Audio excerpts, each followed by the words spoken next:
What's going on, my dummies, and welcome to my very first Digimon TCG deck list. This is going to be black blockers. So, the objective of the deck, of course, is to be able to block your opponent's incoming damage, but to also be aggressive as possible, or as aggressive as possible.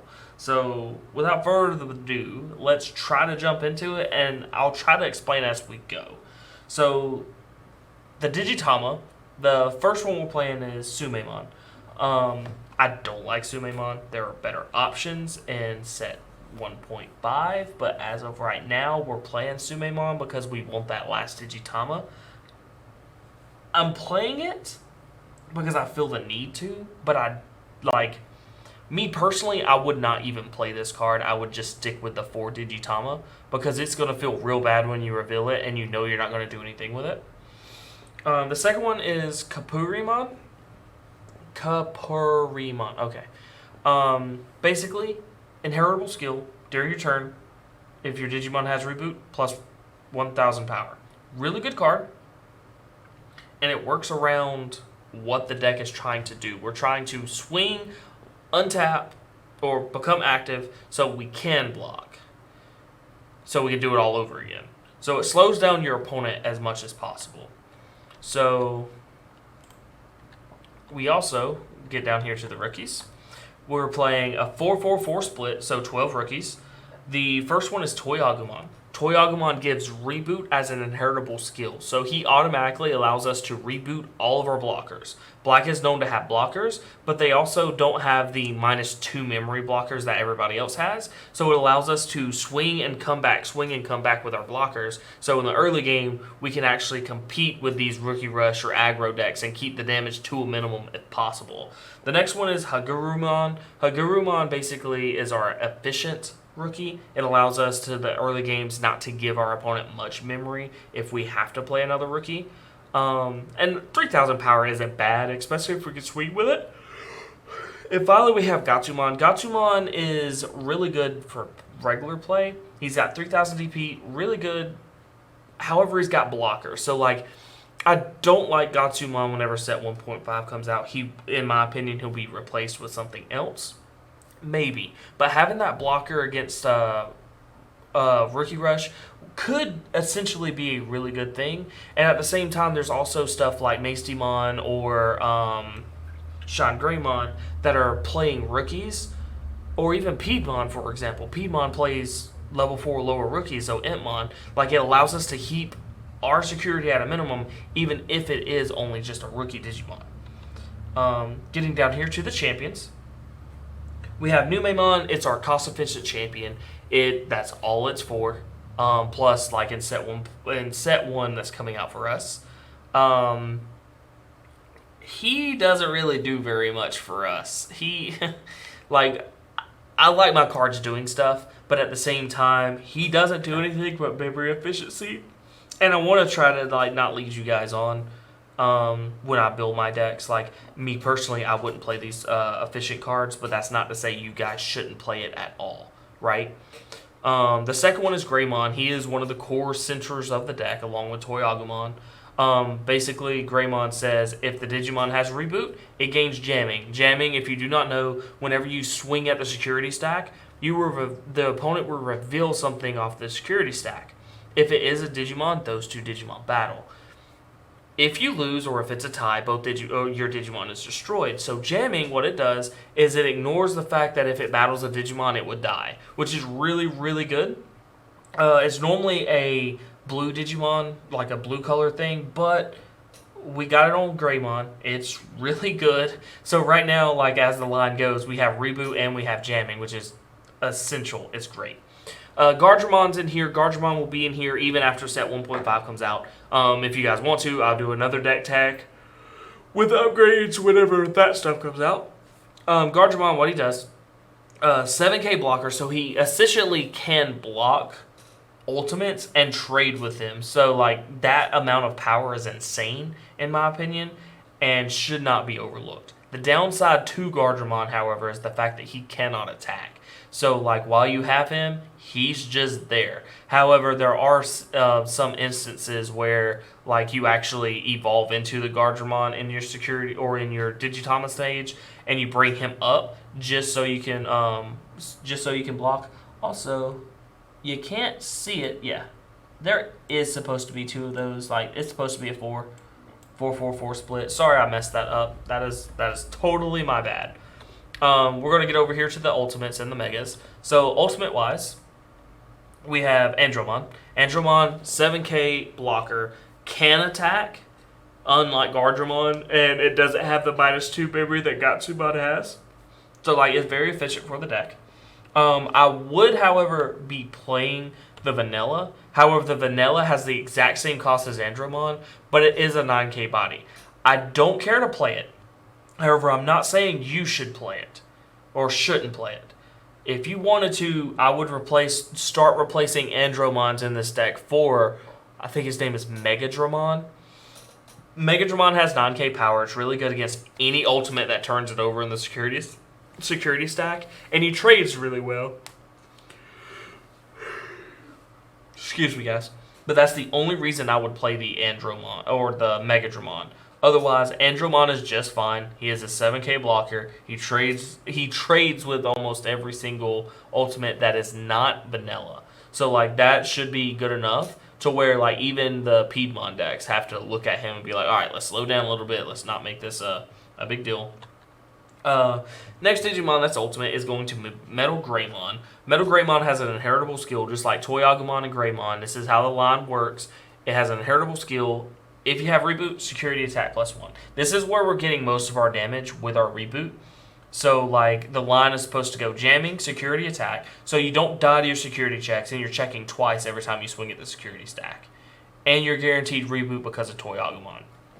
So with that being said, we're being able to swing, deal damage, and then reboot so we can block next turn.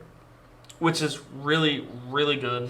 In my opinion, I really like this Black Blockers deck. Nobody can change my mind on that. Next, and I just realized I have been zoomed out, and I'm sorry, guys. Next, we have Machinedramon. Machinedramon states blocker, and when he's played, 2 of your opponent's Digimon de-Digivolve 2. So what de-Digivolve does, because it's not written on this text, is when you de-Digivolve, you take the top cards off your opponent's Digimon. Anyways, when you de-Digivolve, you cut the stack off the top of your opponent's Digimon. So if they have 2 Digimon that are ultimate level, right? And they Digivolve from Champion and Rookie. You Digivolve them all the way down to Rookie. The only problem with de-Digivolve is whatever the bottom of the stack is, if it's a Digitama, so your level 2s, they cannot have a level 2s. It stops at level 3. However, this is one of the ways, and like I will say that Machinedramon should probably be traded out at set 1.5 for Craniumon, because Craniumon is insane. Or WarGreymon, which I'll get to in a second, can be traded. One or the other. But Machinedramon is good. I will give it that. When I first read it, I was like, 1 Digimon gets Digivolved by 2. That's kind of okay, I guess. Like, Black Blockers allows you to fight against the Lilithmon decks for a, like, you have to be very aggressive against the purple decks, and you have to be very slow with the Omnimon decks in order to do well against them.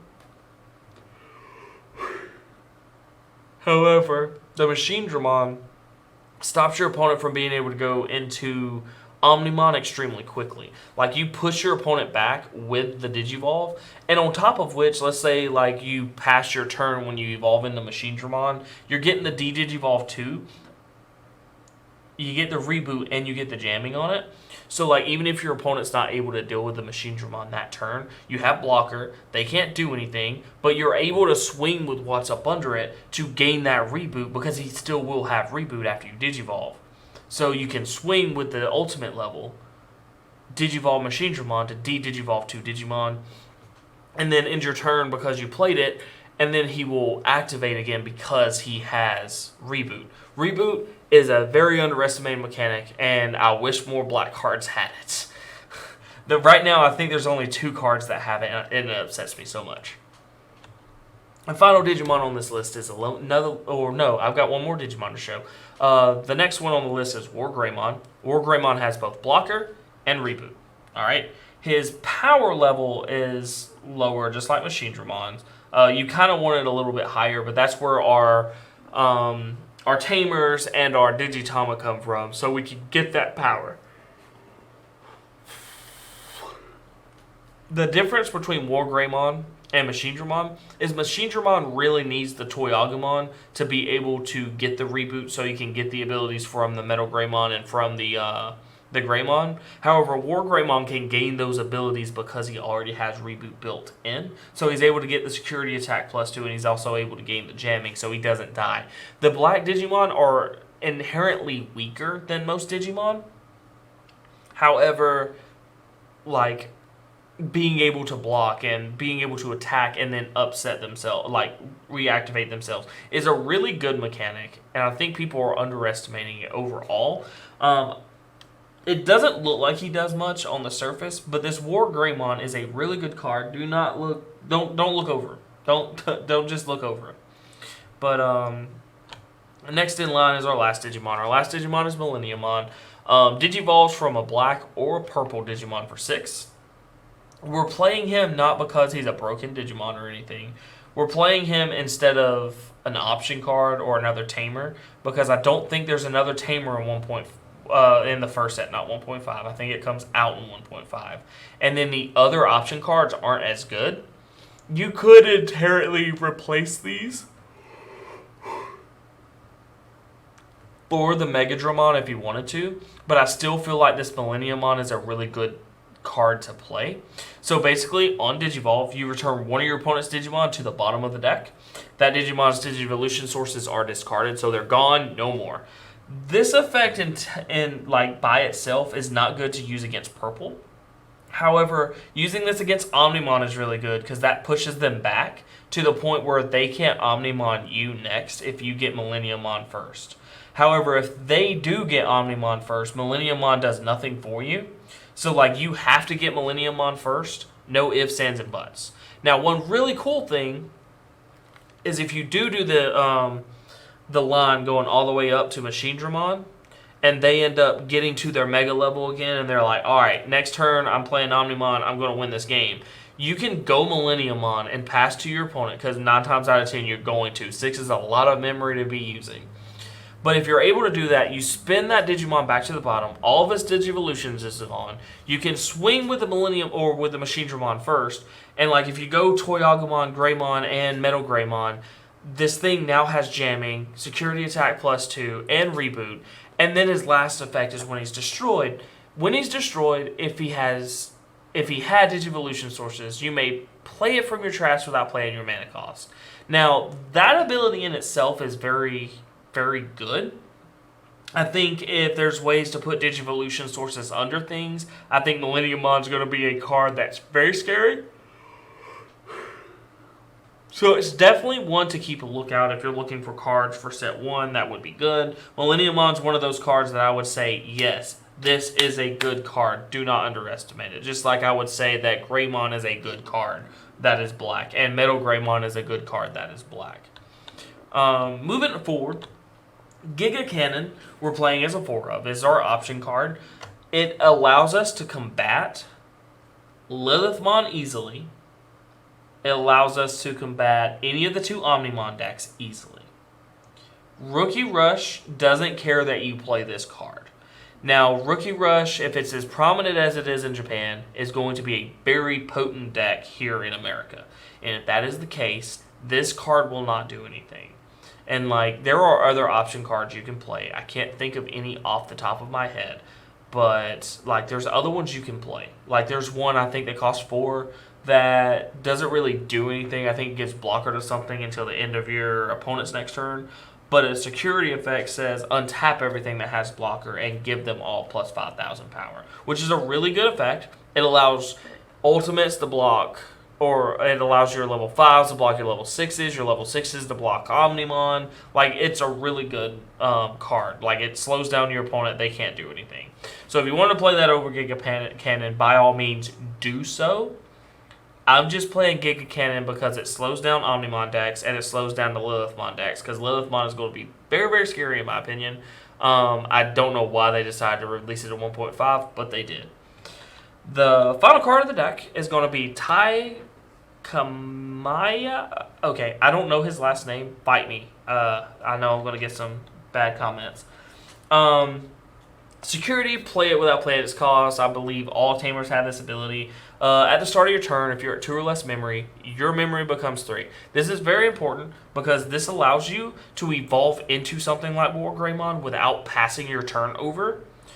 So, like, being at 0 memory doesn't actually pass your turn, so you're able to swing with the WarGreymon, and like I said, you could play Giga Cannon to reset your opponent's board if you have it in your hand. Of course, your opponent goes to 6, but like they're stuck with a rookie at best. Or you could play your Millenniummon, spin whatever's theirs back if you don't have the Giga Cannon, or you feel like you need to play the Millenniummon. Overall, really good.